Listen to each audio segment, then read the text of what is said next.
These are actually issues that singers face that even make them to go and do operation, like to go for surgery. You get me? And these issues can be avoided. Like this illness can be avoided. One is the name. Just two I'm going to mention. One is noodles and one is polyps. Okay, so you find those singers who go 7 days dry fasting, or some even while the 7 days for they don't eat and they don't drink water. It's okay if you're not eating in the 7 days fasting, but at the same time you're not drinking water and you are singing throughout those 7 days, and you're also praying. Now it takes energy. You shout, you push more. I'm not even talking about the energy, I'm talking about the shouting, this training that comes to you, that you give to your the training is training you give to your vocal cord. Okay, now that is one side. These noodles, I'm going to read it out for you. You say this is actually the Adam apple. Now in the we call it the larynx or the voice box. In there is where the vocal cord is. Sometimes you feel sharp pain here, right? Sometimes you feel scratchy, as if it's scratching you. Sometimes you start talking and it's sounding raspy. So most of those things are caused by overstrain or voice strain causes it. Okay, hoarseness, you start feeling hoarse. Okay, you start feeling, most time you find out that you're suffering from inflammation, irritation. What causes irritation is hoarseness. What causes hoarseness is vocal strain. What causes vocal strain is overuse of the voice. Okay, so I'm going to mention these two things that can make you go for surgery, and you can actually avoid it or prevent it. Like they say, prevention is better than cure. I'm going to show you. Now let me read it out. I'm not just going to explain it by myself. Let me read it out so you see. The noodles are actually non-cancerous growth that can develop on the vocal cord, okay, which is often as a result of vocal abuse or misuse of the voice. Okay, so now the second one is polyps. Okay, polyps are also non-cancerous growths that can occur on the vocal cords, often as a result of vocal trauma or irritation. Now let me explain this to you. When you sing, you don't shout. Okay, these are the things that can cause this easily, like that can cause this as easy as anything.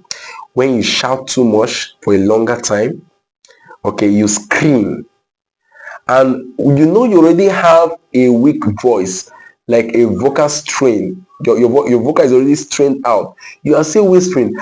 They say you should not talk because they told you that your voice is down. Like the either you have a vocal strain or you sang finish, you should not talk. Then you now start whispering. No, that whispering is even worse than talking. It's better you talk, hey, come, come, than you do it just the voice more. Especially when you have already strained it. You get to know. So please, okay, now let's see some of the causes. What cause these things? I can tell you, but let me read it out. Sudden intense vocal strain. So vocal strain causes, such as screaming or shouting, can cause a poly or to form on the vocal cord. Now the growth forms on the cord, on your vocal cord. You start feeling pain, scratchy, irritation. Is because what? There's a growth somewhere, and I pray it won't be your issue, please, because some of this issue lead to surgery. Okay, now sometimes when you try, after resting, after those pain, you rest and the pain is not going, 1 week, 2 weeks is not going, please go and meet a doctor quickly before the thing result to something else. Okay, so please, must be very careful. Don't think your vocal cord is iron or robot. Please, it's not a robot. It's flesh.